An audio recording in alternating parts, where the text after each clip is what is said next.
I bought my parents a car, a brand new silver Honda CR-V, fully loaded with all the features they'd always wanted. But the very next day, they gave it to my sister saying, "She needs it more than we do. You'll understand, you always do." Everyone in the family nodded in agreement until I showed them the real reason they suddenly decided my sister needed that car. Before we jump back in, tell us where you're tuning in from, and if this story touches you, make sure you're subscribed, because tomorrow I've saved something extra special for you. Preparing and narrating this story took us a lot of time, so if you are enjoying it, subscribe to our channel. It means a lot to us. Now back to the story. I'm Nathan, 34, and I've always been what you might call the responsible one in the family. Growing up in a small town in Colorado, I watched my parents, Frank and Linda, work multiple jobs just to keep food on the table. My sister Melissa, who's 3 years younger than me, was always the golden child. Beautiful, charming, and perpetually in need of rescue from her latest crisis. While Melissa flitted from one failed venture to another, dropped out of college, twice, quit countless jobs, maxed out credit cards on designer bags, I put myself through engineering school working night shifts at a warehouse. I remember eating ramen noodles for months, wearing the same 3 shirts to class, all while sending money home when Dad's back gave out and he couldn't work construction anymore. After graduation, I landed a solid job at an aerospace company in Denver. Nothing flashy, but good pay, good benefits, and most importantly, stable. The first thing I did with my signing bonus was pay off my parents' medical bills. The second was to start a college fund for Melissa, hoping she'd finally finish her degree. She never did. Over the years, I became the family's unofficial safety net. When the furnace broke in the middle of winter, I replaced it. When Mom needed dental work that insurance wouldn't cover, I paid for it. When Dad's truck finally died after 300,000 miles, I bought him a used one that would get him to his part-time job at the hardware store. And Melissa? Well, there was the time she needed bail money, the apartment deposit she lost when she broke, her lease to move in with her boyfriend, the business loan I co-signed that she defaulted on. But here's the thing about being the reliable one. People start to expect it. They stop saying thank you. They stop seeing the sacrifice. They just see you as the eternal solution to their problems. And somehow, your success becomes less celebrated. Because it's expected, while every small achievement of the struggling family member becomes cause for a parade. My parents' 40th anniversary was approaching, and I wanted to do something special. They'd been driving the same beat-up Toyota Camry for 15 years. The air conditioning hadn't worked in 5 summers. The passenger window was stuck halfway down, and it made a grinding noise that mechanics couldn't quite diagnose but assured us was probably fine for now. I'd been saving for 2 years, putting aside money each month into what I called my surprise account. Not just my regular savings, but a dedicated fund for this one purpose. I researched cars obsessively, reading reviews, comparing safety ratings, fuel efficiency, and reliability scores. I wanted something that would last them through retirement, something safe and comfortable. The Honda CR-V seemed perfect. Good. Visibility for Dad's deteriorating eyesight, easy entry for Mom's bad knee, excellent safety ratings, and that silver color they'd admired when we saw one at the grocery store. I added the leather seats, the upgraded sound system, the navigation package. Everything I thought would make their lives easier.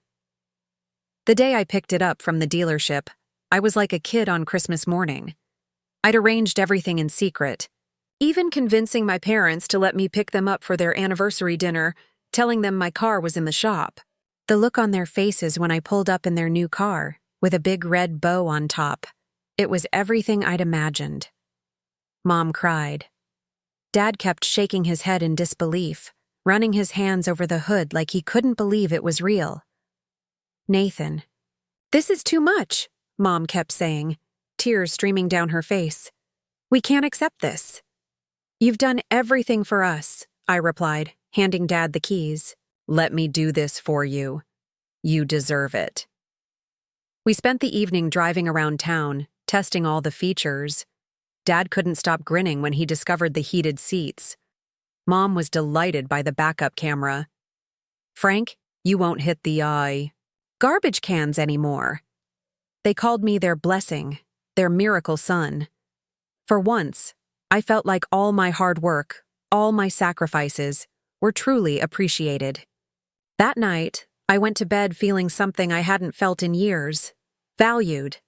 Not just as the family ATM, but as a son who had made his parents genuinely happy. I even ignored the text from Melissa asking why nobody had invited her to dinner, chalking it up to her usual need to be the center of attention. The next morning, I got a call from Mom. Her voice sounded strange, hesitant. "Nathan, honey, can you come over? We need to talk." When I arrived at their house, the CRV was gone. In its place sat their old Camry, still making that grinding noise. My stomach dropped. "Where's the Honda?" I asked, though I already suspected the answer. Mom wouldn't meet my eyes. Dad was sitting at the kitchen table, staring at his coffee mug like it held the secrets of the universe. "We gave it to Melissa," Mom finally said. The words hit me like a physical blow. "You... what?" "She needed it more than we do," Dad added, still not looking up. "Her car broke down again and she can't afford to fix it. She needs to get... to work." "Work?" I couldn't keep the sarcasm out of my voice. "Which job is that? The one at the boutique she quit after 3 days? Or the marketing position she got fired from for not showing up?" "Nathan, don't be like that," Mom scolded. "Your sister is trying. She's had a hard time." "A hard time?" I felt my voice rising. "I've been paying her bills for years. I co-signed loans she defaulted on. I've given her money for rent, food, car repairs." "And we appreciate that," Dad interrupted, finally looking at me. "But you're doing well. You have a good job, a nice apartment. Melissa is struggling." "Because she makes terrible decisions," I exploded. "And you enable her. I saved for 2 years for that car. 2 years. I picked out every feature thinking of you, of what would make your lives easier, and you just gave it away?" "You'll understand," Mom said, reaching for my hand. I pulled away. "You always do. You're the responsible one." Those words, "you always do," they burned, because she was right. I always did understand. I always did forgive. I always did come through with whatever they needed. No questions asked, no complaints voiced. I was the responsible one, the reliable one, the one who never caused problems. But standing in their kitchen, looking at these people who had raised me to be considerate and generous, who had taught me the value of hard work and sacrifice, I realized something. They had never extended those same values to my sister. They had created 2 different standards, one for me and one for Melissa. And in doing so, they had created the very dynamic that was now tearing our family apart. "Where is she?" I asked quietly. "Nathan, please," Mom started. "Where is she?" "She's at the Riverside Cafe," Dad said. "She wanted to take the car for a spin, show her friends. Of course she did. While I stood here feeling like I'd been punched in the gut, Melissa was out joyriding in the car I'd bought for our parents, showing it off like she'd earned it. The image of her laughing with her friends, probably spinning some story about how she'd finally caught a break, made my blood boil. I left without another word. As I drove away in my own car, a modest sedan I'd bought used and maintained meticulously, I couldn't help but think about all the times I'd put my own wants aside for the family. The vacation I'd skipped to pay for Dad's medical procedure. The house down payment I'd depleted to bail Melissa out of her latest financial crisis. The promotion celebration I'd downplayed because Melissa had just lost another job and Mom thought it would be insensitive to celebrate my success. When I pulled into the Riverside Cafe parking lot, there it was. The silver Honda CRV, parked at an angle across 2 spaces. Typical Melissa. Through the cafe window, I could see her holding court at a large table, surrounded by her usual group of friends. She was gesturing animatedly, no doubt telling them about her new car. I sat in my car for a long moment, weighing my options. The responsible part of me, the part my parents had so carefully cultivated, told me to drive away, to cool down, to handle this privately. But another part, a part I'd suppressed for too long, was done being responsible. I walked into the cafe, the bell above the door announcing my arrival. Melissa looked up, and her animated expression faltered for just a second before she plastered on her trademark smile. "Nathan, what are you doing here?" she called out, waving me over. "Everyone, this is my brother, the successful one in the family." Her friends laughed, and I noticed how she said it. The successful one. Like it was more of a burden than an achievement. Like my success somehow diminished her. "Nice car out there," I said, keeping my voice level. "Oh, yeah." She brightened. "Mom and Dad surprised me with it. Can you believe it? They said I deserved something nice for once. For once. As if she hadn't been living off the nice things I'd provided for years. As if my parents hadn't been supplementing her lifestyle with money I'd given them for their own needs. "Really?" I pulled out my phone. "They surprised you with it?" "Yeah, totally out of the blue. They're so sweet. You know how they are. Always looking out for me." "Funny," I said, scrolling through my phone, "because I have the receipt right here. Purchased 2 days ago. By me. For their anniversary." The table went quiet. Melissa's smile froze. "I'm sure there's been a misunderstanding," she started. "No misunderstanding," I continued. "I bought that car for Mom and Dad. Saved for 2 years. Picked out every feature specifically for them. And they gave it to you, the next day." Her friends shifted uncomfortably. One of them suddenly remembered she had somewhere to be. "Nathan, let's not do this here," Melissa hissed. "Why not? You seem happy to show off your gift here. Why not discuss where it really came from?" "Look," she said, lowering her voice. "Mom and Dad knew you could afford another one. They knew you wouldn't mind. You never do." "That's the problem, isn't it?" I said. "I never mind. I never complain. I'm always there with my checkbook, ready to solve everyone's problems. And you all just expect it. That's not fair." "Fair?" I laughed, but there was no humor in it. Fair is everyone pulling their own weight. Fair is not having to co-sign loans for someone who has no intention of paying them back. Fair is being able to celebrate my achievements without being made to feel guilty because you're struggling again.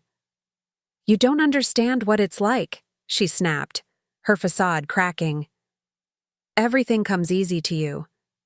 You've always been the smart one, the successful one. Some of us have to struggle." "Struggle?" I pulled out my wallet and started laying cards on the table.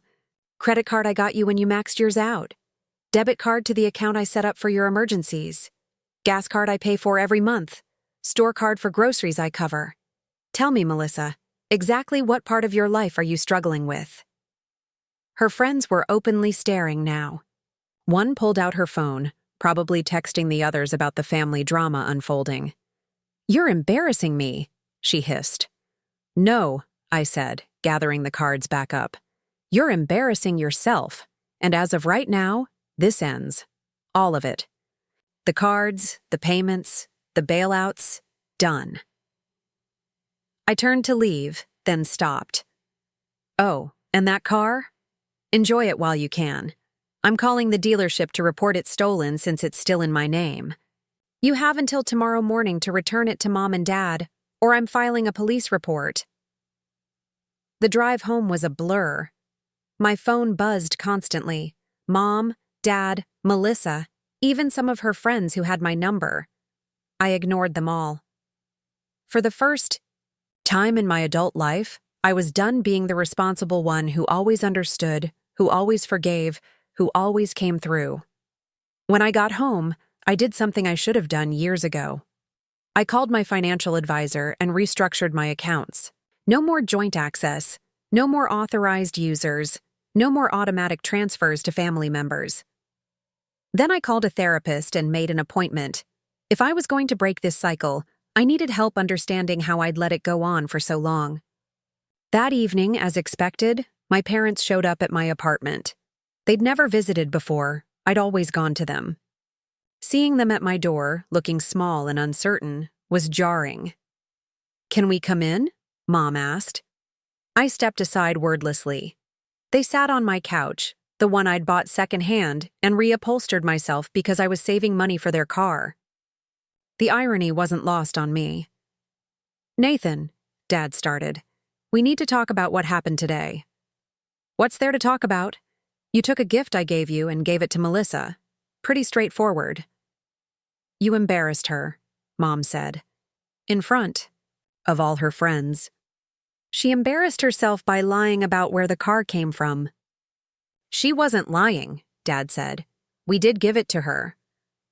"With no regard for the person who actually bought it," I finished. They exchanged looks, and I saw something I'd never noticed before.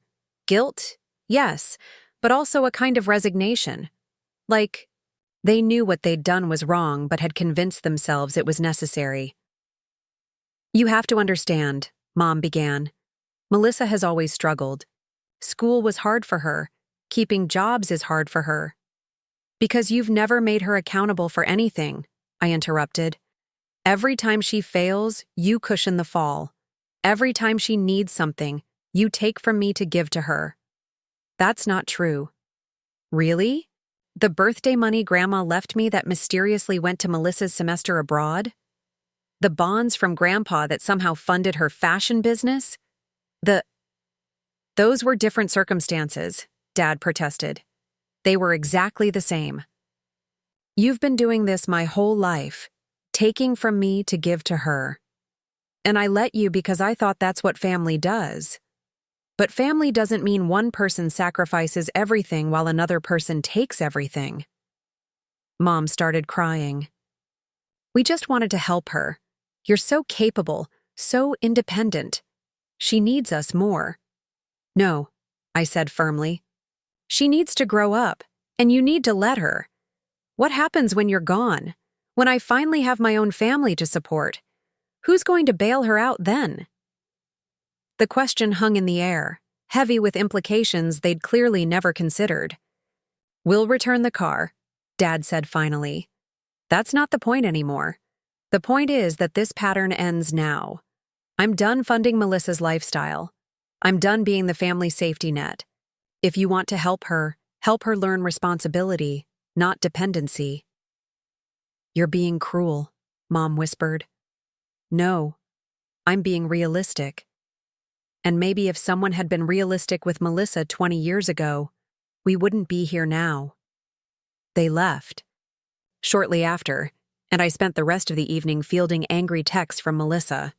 She called me selfish, heartless, threatened to never speak to me again. I didn't respond. The time for words had passed. The next morning, I got a call from the dealership. The car had been returned. Not by my parents, not by Melissa, but by her boyfriend. Apparently, she'd already put him on the insurance as a driver. The manager was confused about the whole situation, but agreed to cancel the sale and refund my money. I took the day off work and drove to my parents' house. The old Camry was back in the driveway, and through the window, I could see Mom and Dad sitting at the kitchen table. They looked older somehow, frailer than they had just days ago. When Mom answered the door, her eyes were red from crying. "The car's back at the dealership," I said. "I'm getting a refund." She nodded, not meeting my eyes. "I'm not buying you. Another one," I continued. "Not because I don't love you, but because I can't trust you with it. And that breaks my heart." "Nathan, please." "No, Mom. I need you to hear this. Really hear it. I've spent my entire adult life trying to make up for Melissa's shortcomings. I've put my own dreams on hold, my own needs aside, to make sure you all were taken care of. And what did it get me? A family that sees me as a wallet, not a person. Dad appeared behind her. That's not true, son. We love you. I know you do, but you don't respect me. You don't value my sacrifices. You just expect them. And that's going to change, starting now. The weeks following the car incident were the loneliest I'd ever experienced. My phone, usually buzzing with family requests, fell silent. No more. Texts from Mom asking if I could help with the grocery bill. No calls from Dad about the latest home repair he couldn't afford. And Melissa? She'd blocked me on everything: phone, social media, even email. It was as if I'd died, except I was still very much alive and living just 20 minutes away. At first, the silence felt like punishment. I'd lie awake at night, replaying every conversation, wondering if I'd been too harsh. The responsible voice in my head, the one my parents had cultivated for 34 years, kept whispering that family comes first, that I should apologize, that I should make things right. But another voice, one I was just beginning to recognize as my own, reminded me that making things right had always meant enabling their dysfunction. 3 weeks into our standoff, I got an unexpected call from my Aunt Patricia, Mom's sister who lived in Texas. We weren't particularly close. She'd moved away before I was born and only visited for major holidays. But she'd always been kind to me. "Nathan," she said without preamble, "I heard what happened with the car." I braced myself for another lecture about family obligations. "I suppose Mom told you I'm the villain in this story." "Actually," Patricia chuckled, "she told me you finally grew a spine. About damn time, if you ask me." I nearly dropped the phone. "What?" "Listen, kiddo, I've watched this dynamic play out for years. Every Christmas when I visit, every family gathering, you running yourself ragged trying to keep everyone afloat, while Melissa plays the perpetual victim. I've bitten my tongue because it wasn't my place, but Linda called me crying last week, and I told her some hard truths." "Such as?" "Such as the fact that she and Frank created this mess. They've crippled that girl with their coddling, and they've been bleeding you dry in the process." I told her about the time I offered to hire Melissa at my company. Good pay, flexible hours, full benefits, and she turned it down because it would require her to wake up before noon. I remembered that. Melissa had spun it as the job being beneath her creative talents, but I'd suspected there was more to it. "Your mother got defensive, of course," Patricia continued. "Said I didn't understand because I never had children. Maybe that's true. But I understand enabling when I see it. I understand favoritism. And I understand that you've been carrying this family on your back for far too long." Her words felt like absolution. For the first time since the confrontation, I didn't feel crazy or selfish. Someone else saw what I saw. "They're not bad people," I said, surprising myself by defending them. "No, they're not. They're just people who made bad choices and never course-corrected. But Nathan, that doesn't mean you have to keep paying for those choices." After we hung up, I felt lighter somehow. I threw myself into work, took on extra projects, even started dating again, something I'd put on hold because I was always too busy solving family crises. I joined a gym, reconnected with old friends, and slowly began building a life that wasn't centered around being the family savior. Then, about 2 months after the car incident, I got a call from an unknown number. Against my better judgment, I answered. "Mr. Nathan Rodriguez?" The voice was professional, clipped. "Yes?" "This is Sarah Chen from Riverside Collections. I'm calling regarding an outstanding debt in your name." My blood ran cold. "What debt?" "It appears you co-signed a business loan for a Melissa Rodriguez 3 years ago. The loan is now in default, and as the co-signer, you're responsible for the remaining balance of $32,000. The room spun. I remembered that loan, Melissa's boutique consulting business that lasted all of 4 months. She'd sworn she'd make the payments, promised this was her chance to finally get established. I'd co-signed because Mom had begged me to give her one more chance. I need to look into this, I managed. Of course, but please be aware that if payment arrangements aren't made within 30 days, we'll have to proceed with legal action. After she hung up, I sat in stunned silence. $32,000. That was more than half my savings. Money I'd earmarked for a house down payment. Money I'd sacrificed vacations and luxuries to save. I called my lawyer immediately. Then I did something I'd been avoiding. I pulled my credit report. What I found made me sick. 3 credit cards I didn't recognize. All maxed out. All with Melissa listed as an authorized user. A personal loan taken out in my name that I'd never applied for. My credit score, once pristine, had plummeted. Identity theft. My own sister had stolen my identity. I spent the next week gathering evidence, filing police reports, and working with my lawyer to dispute the fraudulent accounts. The business loan was legitimate. I had co-signed it. But everything else was criminal. My lawyer advised me to press charges. This is clear fraud, she said. Without consequences, she'll do it again. Maybe not to you, but to someone else. She's my sister, I said weakly. And she committed multiple felonies against you. Family doesn't make it legal. That night, I couldn't sleep. I kept thinking about Melissa as a child, how she'd crawl into my bed during thunderstorms, how I'd help her with homework, how I'd defended her against playground bullies. When had that scared little girl become someone who would steal from her own brother? The next morning, I drove to my parents' house. I hadn't been there since returning the car to the dealership, and pulling into the driveway felt strange, like visiting a place from a dream. Mom answered the door, and I saw the hope in her eyes immediately morph to wariness when she saw my expression. Nathan, what's wrong? We need to talk, all of us. Melissa isn't... Call her. Tell her if she's not here in an hour, I'm going. Straight to the police station. Mom's face paled. The police? Nathan, what's going on? Call her, Mom, now.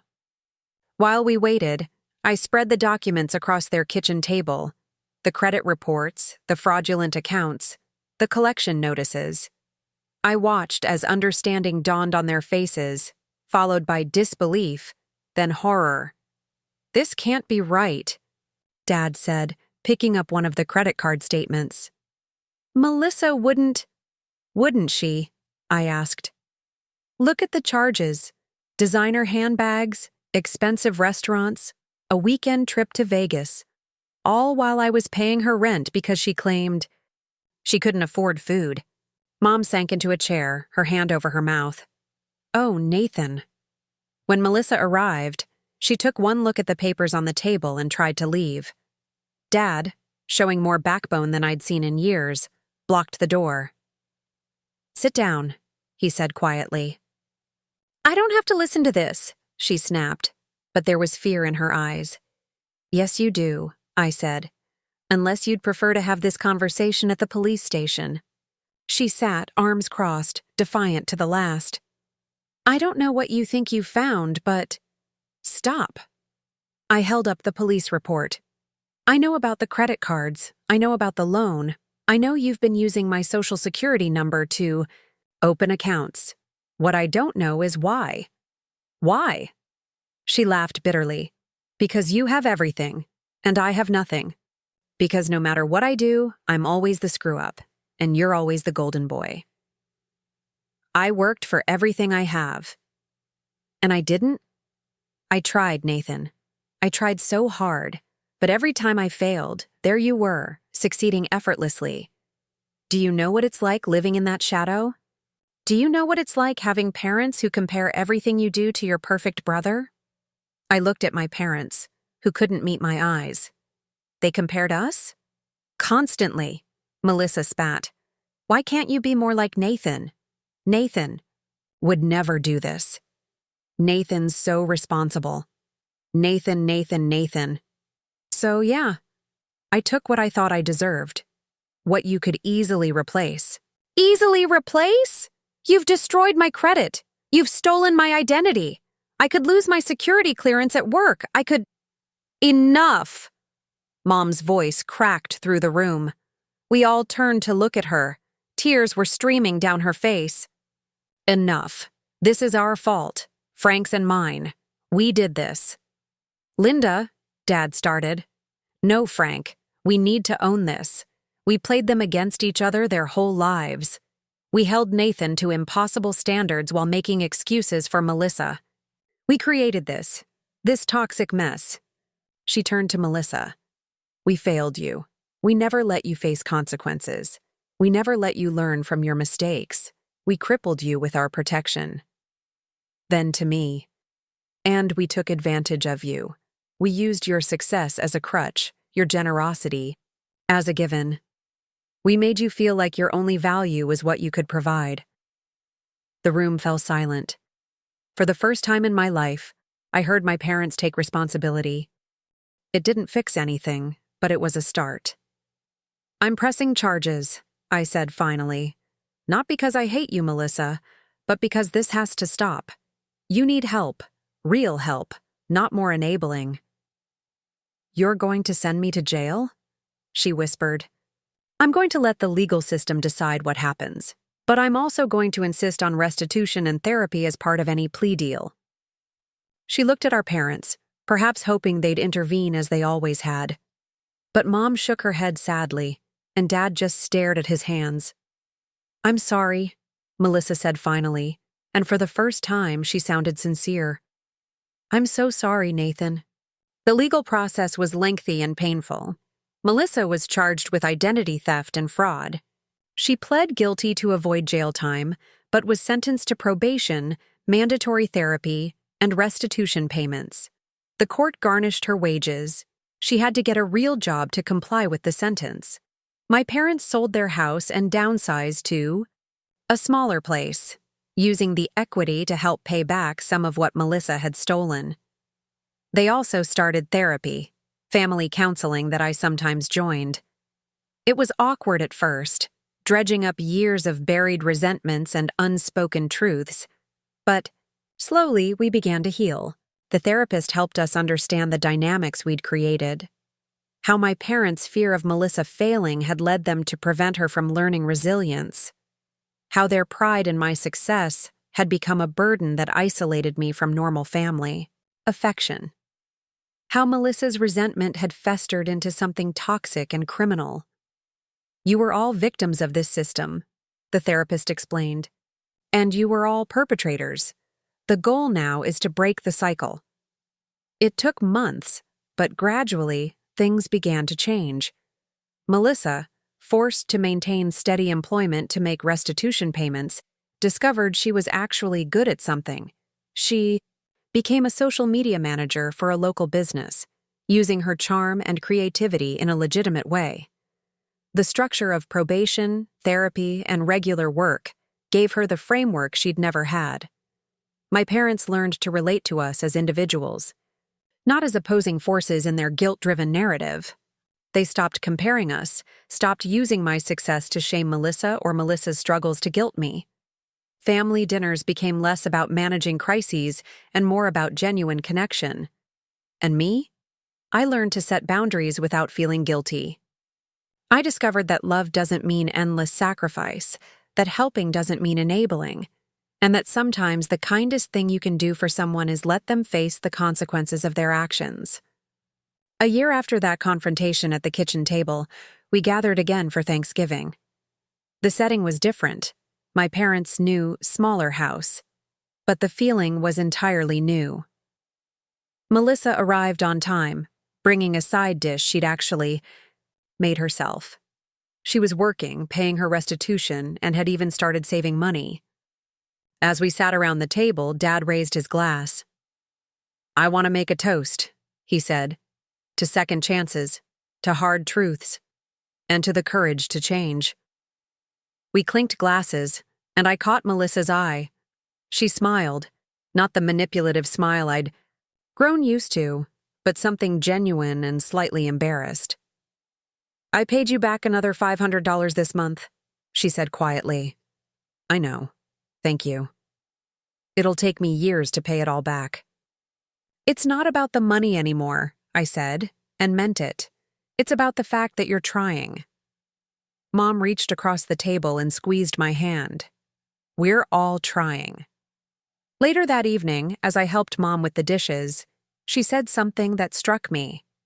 You know, Nathan, I used to think being a good parent meant protecting your children from pain, from failure, from consequences.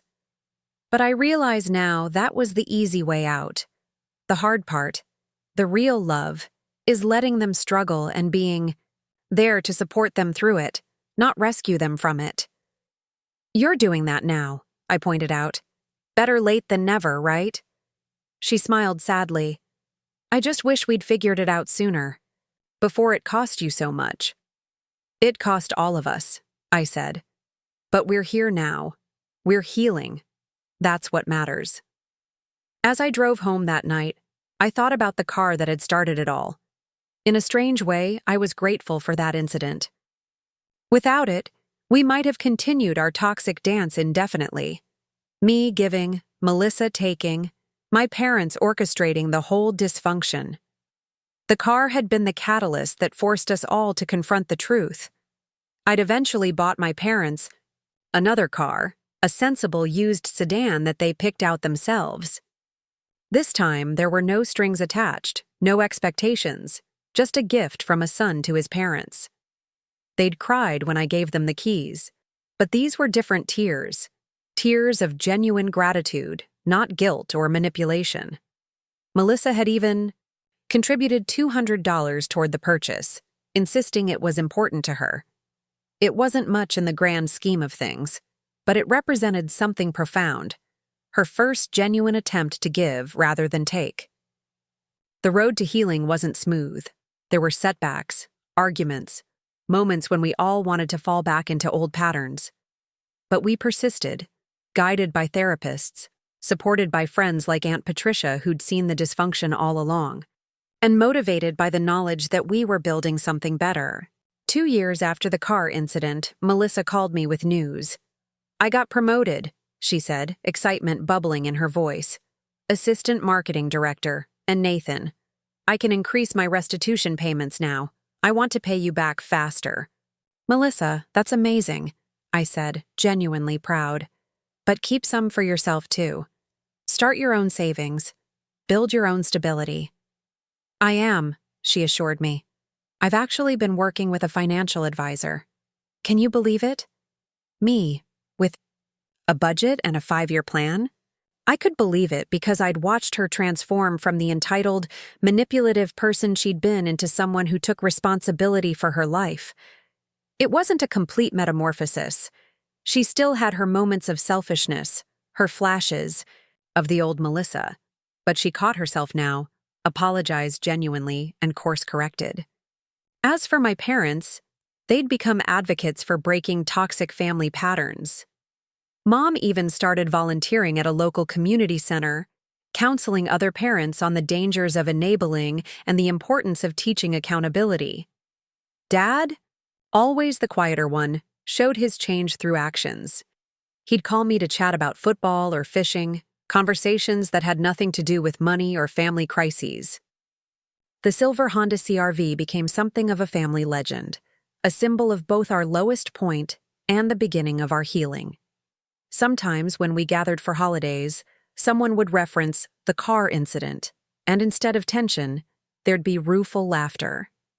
We could joke about it because we'd survived it, learned from it, grown because of it. Looking back, I realized that the car wasn't just a gift. It was a test of boundaries, of respect, of whether our family could function in a healthy way. We failed that test spectacularly, but in failing, we finally confronted the dysfunction that had been poisoning us for decades. The poet Rumi once wrote, "The wound is the place where the light enters you." Our family had been wounded by years of enabling, favoritism, and financial manipulation. But through that wound, light had finally entered. We'd found honesty, accountability, and a new way of loving each other, one based on respect rather than obligation, on genuine care rather than guilt. Today, when young friends ask me for advice about family and money, I tell them what I learned the hard way. Love doesn't mean endless sacrifice. Helping doesn't mean enabling. And sometimes, the most loving thing you can do is say no, set boundaries, and insist that everyone, including yourself, be treated with respect. The car I bought my parents may have been given away, but what I gained in return was priceless. A family that finally functioned based on truth rather than manipulation, respect rather than expectation, and genuine love rather than guilt-driven obligation. And that, I realized, was worth far more than any vehicle could ever be. 5 years had passed since the car incident that shattered and ultimately rebuilt our family. I stood in front of the mirror, adjusting my tie for what had to be the 10th time. Today wasn't just any day. It was Melissa's wedding day, and she'd asked me to walk her down the aisle. "You're nervous," my wife Sarah observed, smoothing down my jacket collar. We'd met 3 years ago at a financial planning seminar, of all places. She understood my complicated family history because she'd lived through her own version of it. Her brother had been the family golden child, while she'd been expected to sacrifice everything for his success. We'd bonded over our shared experiences of breaking free from toxic family dynamics. "It's just surreal," I admitted. 5 years ago, I was filing police reports against her. Now I'm giving her away at her wedding. Sarah squeezed my hand. "People change, Nathan. You both did. That's what makes this beautiful." The wedding venue was modest but elegant. Small garden ceremony that Melissa had paid for entirely herself. No loans, no credit cards, no manipulation. She'd saved for 2 years, working overtime and taking on freelance projects. The old Melissa would have expected our parents or me to foot the bill for an extravagant affair. The new Melissa found joy in what she could afford. As I waited in the preparation room, Mom bustled in, looking radiant in a pale blue dress. The years of therapy had softened the lines of guilt and worry that used to define her face. "She wants to see you," Mom said, her eyes misty. Before the ceremony, I found Melissa in the bridal suite, standing before a full-length mirror in her wedding dress. It wasn't designer, she'd bought it secondhand and had it altered. But she looked beautiful. More than that, she looked at peace. "Hey, big brother," she said, turning to face me. "Hey, Mel." We stood in silence for a moment, the weight of our history hanging between us. "I never thought we'd be here," she said finally. "There were times I thought you'd never speak to me again. Times I thought I'd never be able to look at myself in the mirror without hating what I saw. But here we are. Here we are." She took a deep breath. "Nathan, I need to tell you something. I paid off the last of the restitution last month. Every penny, plus interest. I knew this already, my lawyer had notified me, but hearing it from her meant more than any legal document. I know it doesn't erase what I did," she continued. "Nothing can. But I want you to know that paying you back became about more than just the money. Every payment was a reminder of how far I'd come, how much I'd grown. You pressing charges. It saved my life." "You saved your own life," I corrected. "You did the work. But you gave me the push I needed. You loved me enough to let me fall, to let me face the consequences. Mom and Dad loved me, but their love was killing me. Your love, your tough love, that's what saved me." There was a knock at the door, and Tom, her fiancé, poked his head in. He was a good man, steady, kind, and most importantly, someone who encouraged Melissa's growth rather than enabling her old patterns. "Sorry to interrupt," he said, "but we're about to start." As we prepared to walk down the aisle, Melissa grabbed my arm. "Wait, I have something for you." She handed me an envelope. Inside was a check for $5,000. "What's this?" "The beginning of a new chapter," she said. I've started a savings account, the Melissa Rodriguez Rehabilitation Fund. I'm going to use it to help other families trapped in toxic cycles like ours was. Financial counseling, therapy scholarships, whatever it takes. I was hoping. Maybe you'd be on the board of directors. I stared at the check, overwhelmed. The girl who'd once stolen my identity was now creating a fund to help others. The transformation was complete. Of course I will, I managed. The ceremony was beautiful in its simplicity. As I walked Melissa down the aisle, I caught sight of our parents in the front row. Dad was crying, something I'd never seen before the therapy years. Mom held his hand, beaming with a pride that was healthy now, not comparative or conditional. During the reception, something remarkable happened. Melissa stood to give a speech, and instead of the usual bride's thank yous, she told our story. The real story. The ugly parts, the painful parts, the redemptive parts. 5 years ago, I hit rock bottom, she said, her voice steady. I had stolen from my brother, manipulated my parents, and destroyed every relationship that mattered to me. I thought I was entitled to success without effort, to support without gratitude. I was wrong.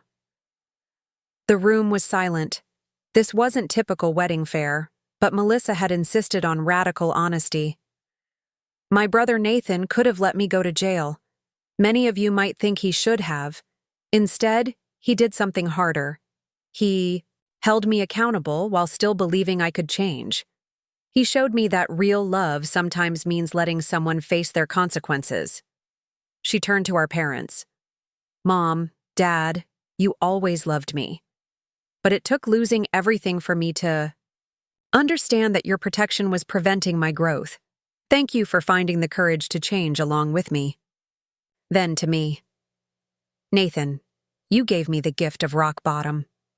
Without it, I never would have learned to climb.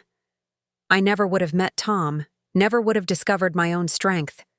You didn't just save my financial future, you saved my life. There wasn't a dry eye in the room. Even Tom's traditionally stoic father was wiping his cheeks. Later, during the father-daughter dance, which Melissa had asked me to share with Dad, I found myself standing with Aunt Patricia, who'd flown in from Texas for the wedding. You know, she said, sipping her champagne, when I called you 5 years ago, I never imagined this outcome. I thought the family was beyond repair. So did I admitted. What changed? I thought about it. We stopped protecting each other from the truth. We stopped enabling dysfunction in the name of love. We learned that sometimes breaking apart is the only way to come back together stronger. The reception continued late into the evening. At one point, I found myself at a table with Tom's sister, who was going through her own family crisis. Her parents had been funding her brother's gambling addiction for years, convinced they were helping. How did you do it? She asked desperately. How did you break the cycle? Before I could answer, Melissa appeared, having overheard the question. You let them hit bottom, she said simply. It's the hardest thing you'll ever do, watching someone you love suffer the consequences of their choices. But it's also the most loving thing. Nathan didn't save me by giving me money or making excuses. He saved me by refusing to be my enabler anymore. But what if they hate you forever? Melissa smiled sadly. They might. That's the risk. But here's what I learned. The hate that comes from holding someone accountable is temporary. The resentment that builds from enabling is permanent. One leads to growth, the other to decay. As the evening wound down, I found myself on the garden terrace with my parents. The string lights twinkled overhead, and the sound of laughter drifted from inside. We've been thinking, Mom said, exchanging a look with Dad, about renewing our vows. Having a real celebration this time, not just the courthouse wedding we had because we couldn't afford more. That sounds wonderful, I said. We want to pay for it ourselves, Dad added quickly. No help, no gifts. We've been saving. The pride in his voice was new and beautiful. My parents, in their 60s, were finally learning financial independence. Actually, Mom continued, we've been taking classes. Financial planning, investment basics. It's never too late to learn, right? Never, I agreed, marveling at how far we'd all come. The next morning, over breakfast at the hotel, Sarah and I discussed starting a family. The conversation naturally turned to how we'd raise our children. No golden child, no scapegoat, Sarah said firmly. No comparisons, no conditional love. Accountability from day one, I added. Age-appropriate consequences, honest conversations about money and responsibility. And therapy, she laughed. Lots of therapy if we need it. We were interrupted by Melissa and Tom joining our table. They were heading to Costa Rica for their honeymoon, a trip they'd saved for meticulously. Before we go, Melissa said, I wanted to run something by you both. The rehabilitation fund I mentioned. I'm thinking bigger. A nonprofit organization, financial literacy programs, family counseling, maybe even a scholarship fund for kids who've aged out of toxic family dynamics. That's ambitious, Sarah noted. I know, but I've already talked to some people. There's a real need for this kind of support. So many families are trapped in these cycles of enabling and dependency. If our story can help even one family avoid what we went through. I looked at my sister, really looked at her. The entitled, manipulative person she'd been was gone. In her place sat a woman with purpose, vision, and genuine empathy born from hard-earned wisdom. Count us in, I said. Whatever you need. Over the following months, Melissa's vision began to take shape. The Breaking the Cycle Foundation, as she named it, started small. Monthly support groups held in community centers, free financial counseling sessions, workshops on setting healthy boundaries. But word spread quickly. One evening, I attended a support group meeting. The stories were heartbreakingly familiar. Parents bankrupting themselves to support adult children who refused to work. Siblings caught in cycles of guilt and resentment. Families torn apart by financial manipulation. A woman named Carol was speaking. My son is 35. He's never held a job for more than 3 months. I've refinanced my house twice to pay his debts. My daughter won't speak to me anymore because she says I'm enabling him. But how can I let my child suffer? Melissa responded gently but firmly. You're not letting him suffer. You're letting him grow. Every time you rescue him, you're telling him he's incapable of solving his own problems. Is that really the message you want to send? After the meeting, Carol approached us. Your story gives me hope, she said. But I'm terrified. What if he ends up homeless? What if he turns to crime? He might, I said honestly. My sister did, but she also found her way back. The question is, do you want to guarantee he never learns to stand on his own? Or do you want to give him the chance to surprise you? 6 months later, Carol returned to share an update. Her son, faced with the reality of no more bailouts, had gotten a job at a warehouse. It wasn't glamorous, but he'd kept it for 4 months. A record for him. He was angry with her, yes, but he was also paying his own rent for the first time in his life. He called me last week, she said, tears in her eyes, not to ask for money, but to tell me about his first promotion. He sounded proud. I haven't heard that in his voice since he was a child. The foundation grew. Corporate sponsors came forward, impressed by Melissa's story and the organization's mission. We opened a proper office, hired staff, and expanded our programs. The local news did a feature on us, and suddenly we were fielding calls from across the country. One day, a familiar face appeared at the office. Melissa's old friend from the cafe, the one who'd witnessed my confrontation with her all those years ago. I saw the news story, she said awkwardly. I wanted to apologize for laughing that day, for being part of the problem. Melissa hugged her. We were all part of the problem. That's why we're all part of the solution now. The friend joined our volunteer team, using her social media skills to spread awareness. It turned out she'd been struggling with her own family dynamics, a mother who constantly bailed out her gambling-addicted brother while demanding financial support from her. As the foundation approached its first anniversary, we held a gala fundraiser. The keynote speaker was Dr. Elizabeth Morrison, a renowned psychologist specializing in family financial dynamics. The Rodriguez family story, she began, illustrates a fundamental truth. Financial enabling is emotional abuse disguised as love. When we prevent our loved ones from experiencing consequences, we rob them of the opportunity to develop resilience, self-reliance, and genuine self-esteem.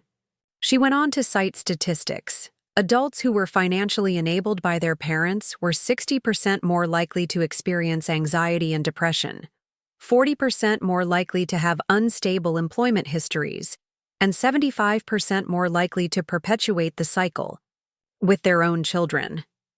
But here's the hope, she continued. Families like the Rodriguezes show us that change is possible.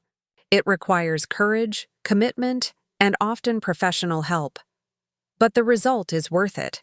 Authentic relationships built on mutual respect rather than dependency.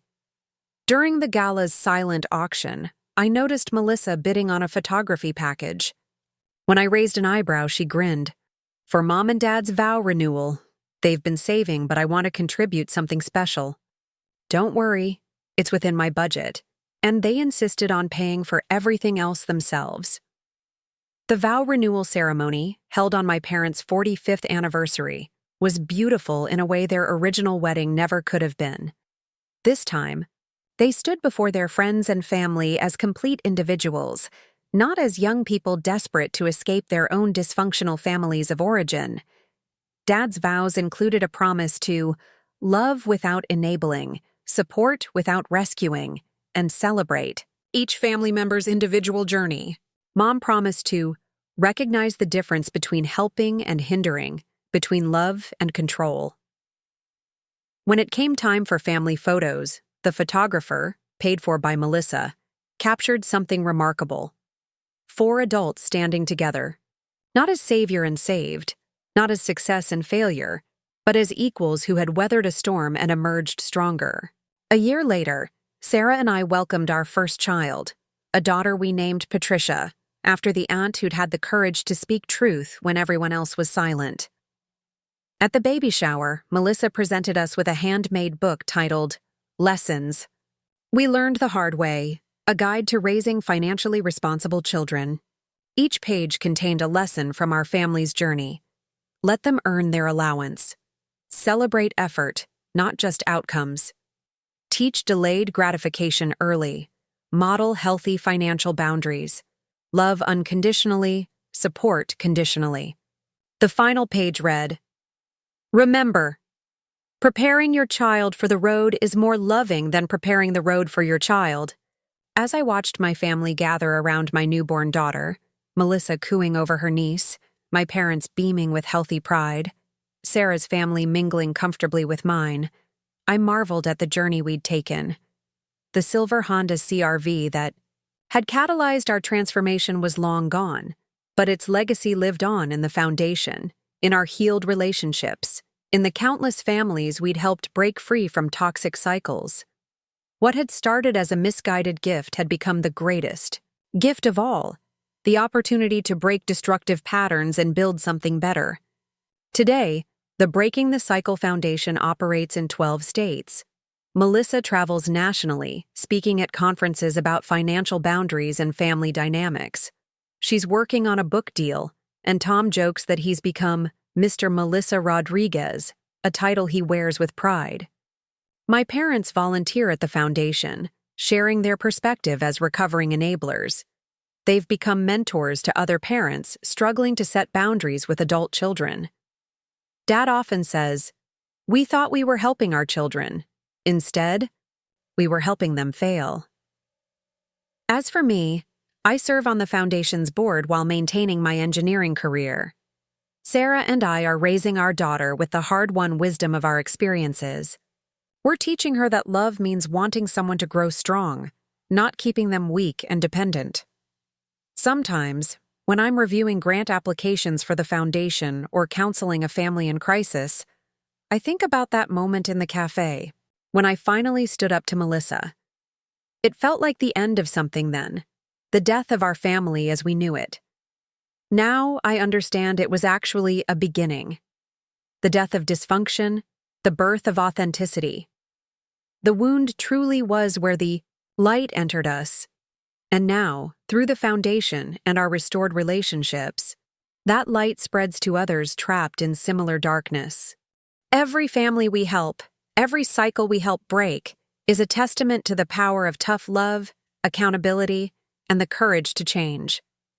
The car I bought my parents may have been given away, but what grew from that betrayal, the honesty, the healing, the purpose, was a gift beyond anything money could buy.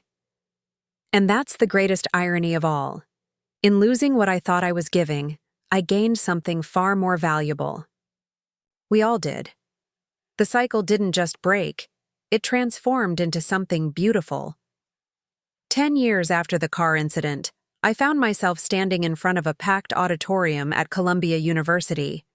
The Breaking Financial Codependency Symposium had invited me as their keynote speaker, not because I was a psychologist or financial expert, but because our family's story had become a case study in transformation.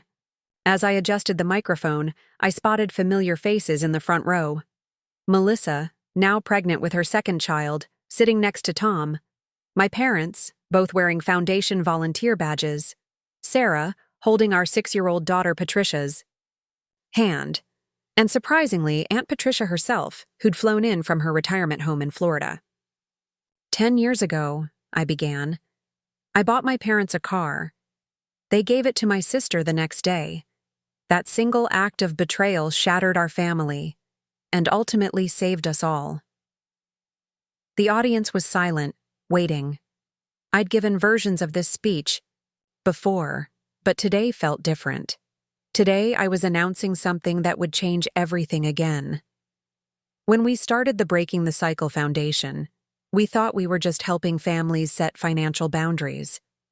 What we discovered was something far more profound. We were healing generational trauma, one family at a time. I clicked to the first slide, a photo of our family from 15 years ago. We looked perfect on the surface, well-dressed, smiling, gathered around a Christmas tree. But I knew the truth hidden in that image. My forced smile hiding resentment. Melissa's designer outfit bought with my credit card. My parents' anxious eyes darting between their children, calculating who needed what.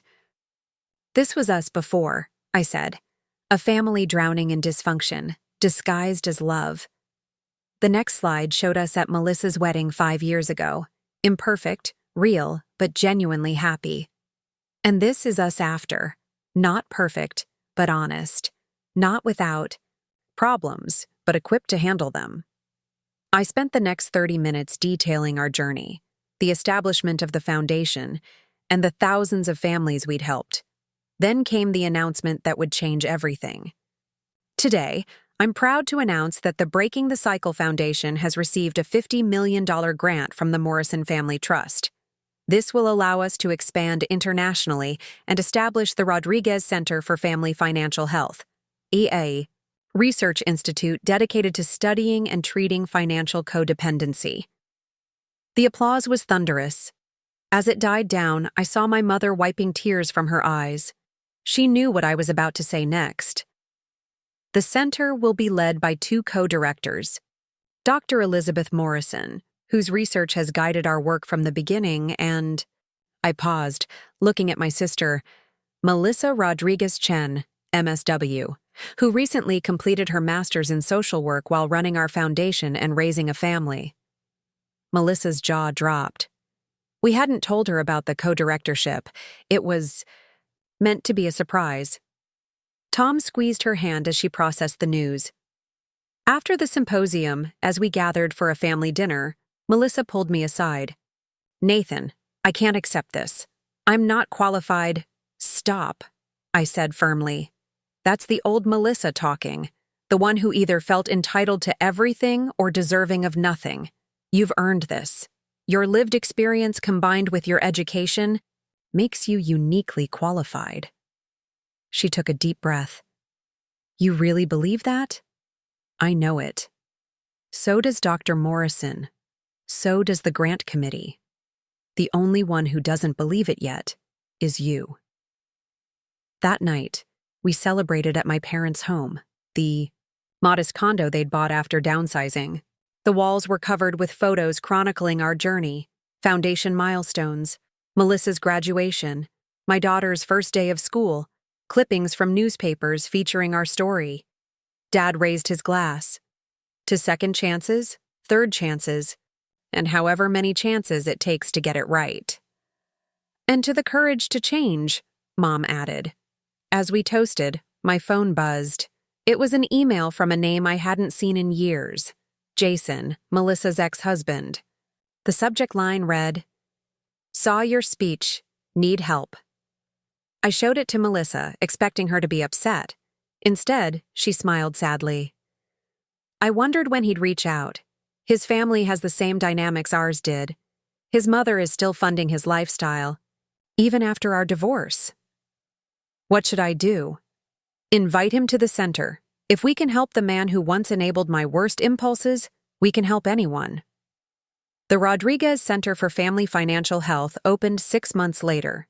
The building itself was a converted mansion, donated by a family who'd found healing through our programs. We transformed it into a state-of-the-art facility with therapy rooms, research labs, and training centers for counselors specializing in financial trauma. At the grand opening, Dr. Morrison gave a presentation that left everyone speechless. Our preliminary research shows that financial enabling activates the same neural pathways as substance addiction, she explained, showing brain scans.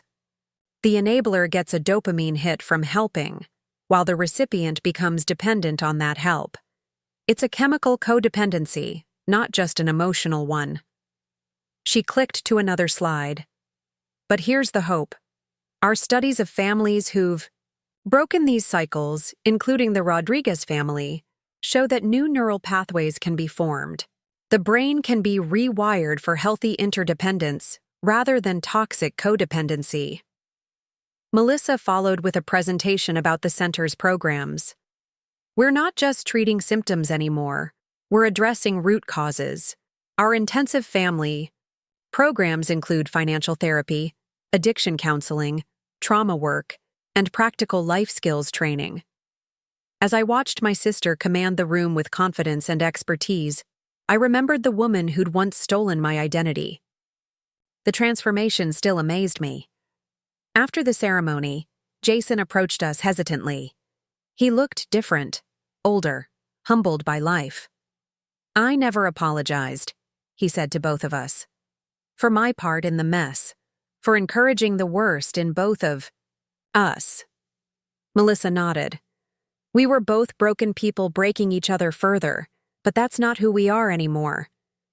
I want to change, he said. My mother. She's bankrupting herself to support my lifestyle. I can see now what I couldn't see then. Can you help? We can help you help yourself, I said. But you have to do the work. He enrolled in our intensive program the next week. The center's impact exceeded our wildest dreams. Within a year, we were treating hundreds of families, training therapists from around the world, and conducting groundbreaking research on financial trauma. Our work caught the attention of policymakers, leading to new legislation protecting elderly parents from financial exploitation by adult children. One day, while reviewing case files, Melissa called me into her office. Look at this, she said, pointing to a chart. 85% of families who complete our program maintain healthy boundaries after 2 years. That's unprecedented in family therapy outcomes. What about the other 15%? Still better off than before.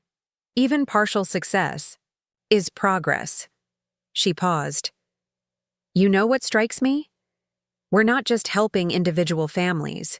We're changing generational patterns. These kids growing up in healthier dynamics, they won't need us in 30 years. Working ourselves out of a job? Exactly. Isn't it beautiful? That evening, I attended Patricia's school play. She played a tree, not the lead role she'd wanted, but she'd worked hard on her performance nonetheless. As I watched her take her bow, I thought about the lessons we were teaching her.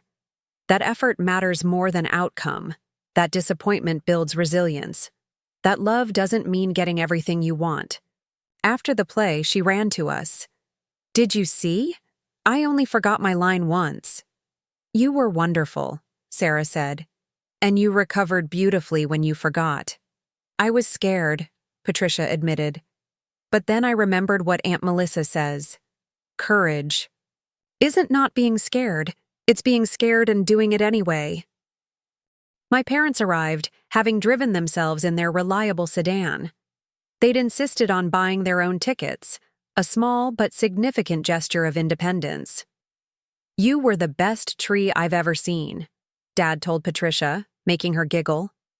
As we walked to the parking lot, Mom pulled me aside.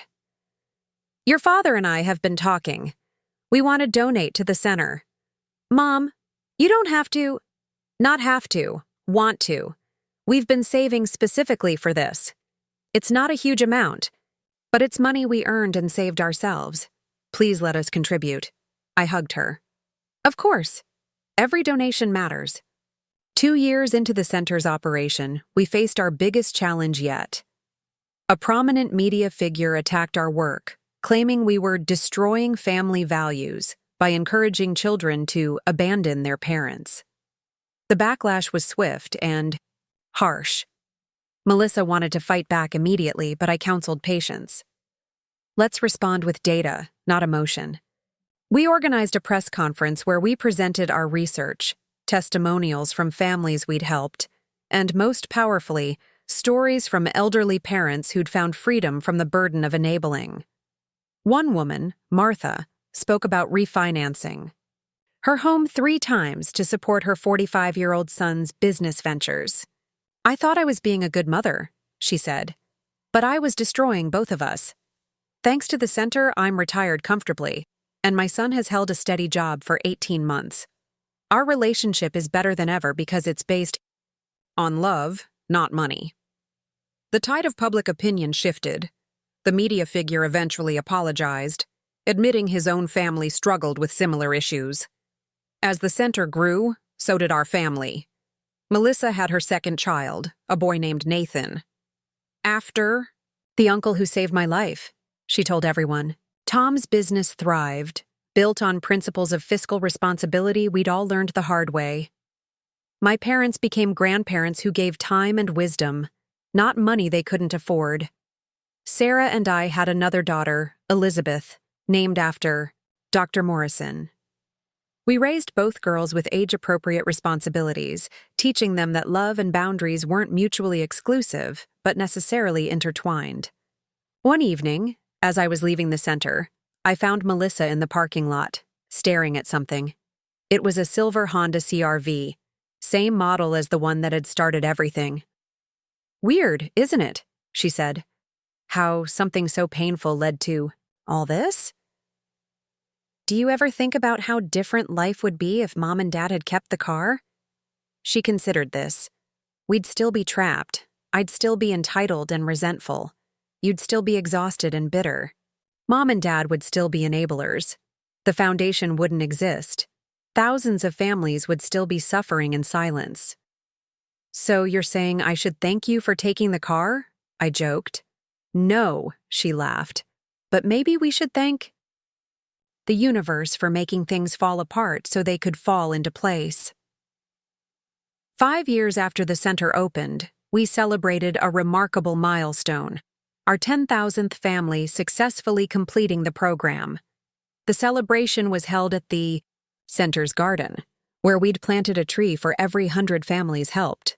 As I walked through the grove, I thought about each tree representing not just a family healed, but generations freed from destructive patterns. Children who would grow up understanding healthy boundaries, parents who could love without enabling, siblings who could support without sacrificing themselves. Dr. Morrison found me there. Though officially retired, she remained involved as an advisor. "You know," she said, "when I first heard your family's story, I thought it was just another case of financial enabling. I had no idea it would lead to all this. Neither did we. We were just trying to survive." That's often how revolutions start. Not with grand plans, but with people simply refusing to continue destructive patterns. That night, we held our annual foundation dinner. The keynote speaker was someone I never expected to see at our podium, Melissa's first boss from her boutique consulting disaster, the one who'd fired her after 3 months. "I'm here because I was part of the problem," he admitted. "I hired Melissa not because she was qualified, but because her mother begged me to give her a chance. I enabled the fantasy that she could run a business without learning basics first. When she failed, I blamed her entirely, not recognizing my role in setting her up for that failure." He went on to announce his company's partnership with our center, offering internships to program participants who needed to build real work experience. After his speech, Melissa approached him. "Thank you for firing me," she said sincerely. "It was one of the wake-up calls I needed." "Thank you for not succeeding," he replied. "Your failure led to this success, which helps more people than your boutique ever could have." As the evening wound down, I found myself on the center's balcony with Aunt Patricia. At 85, she was still sharp, still the truth teller who'd helped crack open our family's dysfunction. "I have something to tell you," she said. "I'm leaving my estate to the center." "Patricia, that's incredibly generous, but—" "No, but I have no children. You all are my legacy. This work is my legacy. Besides," she winked, "it's not just generosity, it's insurance. I don't want distant relatives I barely know fighting over my money when I'm gone, creating new dysfunction." I hugged her. "You know, that phone call you made 10 years ago, telling me it was okay to stop enabling, it changed everything." "No, Nathan, your courage to act on that permission changed everything. I just stated what you already knew but were afraid to admit. Still, thank you. Thank me by continuing this work. Every family you help heal is a thank you that echoes through generations." The next morning, I received an unexpected request. A delegation from Japan wanted to visit the center. Financial enabling, they explained, was a growing crisis in their aging society, where cultural values of family support were being exploited by a generation of adult children unwilling to achieve independence. As I prepared for their visit, I realized our work had universal applications. The details might change across cultures, but the fundamental dynamics remain the same.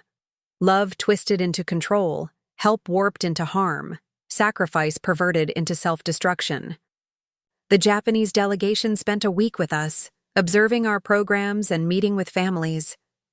They were particularly moved by a session where elderly parents shared their stories of finding freedom from financial manipulation. "In our culture, saying no to family is almost impossible," one delegate said. "But these stories show that sometimes saying no is the most loving thing you can do." They returned home committed to establishing a similar center in Tokyo, adapting our methods to fit their cultural context while maintaining the core principles of healthy boundaries and accountability. As our work expanded globally, I often thought about that silver Honda CR-V, such a simple thing. A car. Yet its journey from my hands to my parents to my sister had triggered a cascade of events that now touched lives across continents. On the 15th anniversary of the car incident, we held a special ceremony. The original police report I'd filed against Melissa was framed and hung in the center's lobby, alongside her master's degree diploma and a photo of our family at her graduation. "This is our history," Melissa said during the dedication. "The ugly and the beautiful side by side. We don't hide from our past. We learn from it." A young woman in the audience raised her hand. "Ms. Rodriguez, Do you ever regret what happened? The identity theft? The legal troubles? Melissa considered the question. I regret the pain I caused. I regret the years I wasted in entitlement and resentment. But I don't regret the journey, because it led here. Sometimes we need to lose everything to find what really matters. After the ceremony, as our extended family gathered for dinner, I watched the next generation playing together. Patricia and Elizabeth, now teenagers, joking with their cousins, Melissa's children, about their chores and part-time jobs. They were growing up with healthy boundaries, understanding that love included accountability, that family meant support, not sacrifice. Tom raised his glass for a toast. To the car that got away and brought us all home. We laughed, remembering how far we'd come. The silver Honda CR-V was long gone, probably scrapped years ago. But its legacy lived on in the thousands of families finding freedom from financial dysfunction, in the research changing how we understood family dynamics, in the children growing up with healthier models of love and support. That night, as Sarah and I drove home, she asked, "Do you ever wonder what would have happened if you hadn't confronted them? If you'd just let it go?" Every day, I admitted. And every day, I'm more grateful I didn't. The easy path would have kept us all trapped. The hard path set us all free. "You know what I find most remarkable?" she said. "How you all managed to rebuild trust. Most families never recover from that level of betrayal." "We didn't rebuild the old trust," I explained. "We built something new, trust based on truth, not illusion, love based on respect, not obligation. It's stronger because it's real." As we pulled into our driveway, I saw Patricia's light still on, probably studying for her economics test. She'd chosen to attend public school despite our ability to afford private education, understanding the value of earning achievements rather than buying them. Elizabeth's window was dark. She'd learned to balance responsibility with rest, something I hadn't mastered until my 30s. Inside, I found a note on the kitchen counter. "Dad, Aunt Melissa called. The Tokyo Center officially opened today. They helped their first family. She said to tell you the ripples keep spreading. Love, Patricia." I smiled, thinking about ripples. One decision, to stop enabling dysfunction, had created waves that now reached across oceans. Families in Tokyo were finding freedom because 15 years ago, I'd said enough to my own family's toxic patterns. The next morning brought news that would have devastated the old me. A distant cousin was asking for a loan to start a business. The old Nathan would have felt obligated to help, guilty for having more than others, responsible for everyone's success. The new Nathan responded differently. "I'd be happy to connect you with resources for business planning and financial literacy. The center offers free workshops on entrepreneurship, but I don't provide personal loans to family members. I've learned that mixing money and family relationships often damages both." The cousin was disappointed but not surprised. Our family's transformation was well known. Some relatives had embraced the changes, seeking help for their own dysfunctional patterns. Others kept their distance, preferring familiar dysfunction to unfamiliar health. As I prepared for another day at the center, I reflected on the journey. The car I'd bought my parents had indeed been given away, but not in the way I'd initially thought. It had been given to the world, transformed from a symbol of betrayal into a catalyst for healing. Every family we helped, every boundary we taught, every child we saved from the cycle of enabling, they were all connected to that moment when my parents handed Melissa the keys. What seemed like the worst thing that could happen became the best thing that did happen. The wound truly had become the place where light entered, not just for us, but for thousands of families who found their way to healing through our broken places. And as I drove to work in my modest car, passing the spot where I'd confronted Melissa all those years ago, I whispered a prayer of gratitude for the gift of that betrayal. Because sometimes, the greatest gifts come disguised as our greatest losses. And sometimes, a car given away becomes a legacy that transforms the world, one family at a time. The cycle hadn't just broken. It had been reforged into something beautiful, a chain of healing that stretched across generations and continents, proving that our deepest wounds, when faced with courage and truth, can become our greatest gifts to the world. Up next, you've got 2 more standout stories right on your screen. If this one hit the mark, you won't want to pass these up. Just click and check them out. And don't forget to subscribe and turn on the notification bell so you don't miss any upload from us.